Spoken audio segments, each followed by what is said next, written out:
The rain had been falling for 3 days straight over the forgotten village of Ravenskol, once vibrant, now rotted. Its streets had turned into rivers of thick, black mud. Shadows hung low over the trees, and the villagers whispered of an ancient creature awakened by the storm. They called it Der Schlammigist, the mud spirit. Jakob and Wilhelm Grimm, now infamous for their supernatural dealings, arrived in Ravenskol just as the last bell tolled for the village priest, dragged screaming into the bog. His final words, "It's come for our lives," still echoed through the soaked rafters of the chapel. The brothers inspected the village, cloaked in damp cloaks and weary stares.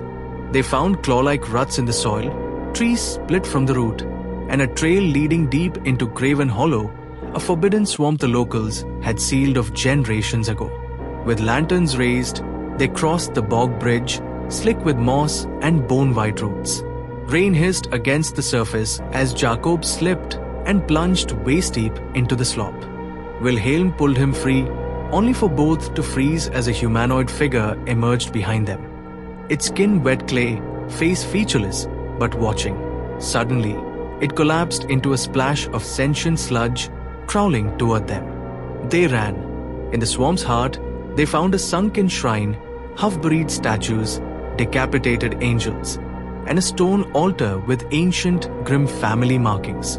A forgotten curse, a betrayal. Jakob remembered, 100 years ago, one of our ancestors sealed a forest spirit into the earth for practicing forbidden magic. The villagers praised him, but it wasn't justice, it was greed. They took the land, burned her grove, and now it wants revenge. Before they could react, the mud monster rose fully formed, taller than a man, dripping, its body held together by vines and bone fragments. It didn't speak, it mimicked their voices, the screams of villagers, the crying of children. Wilhelm tried burning it. Jakob recited a banishment. But the creature reformed after every blow, regenerating from the earth itself. Only one choice remained: return what was stolen.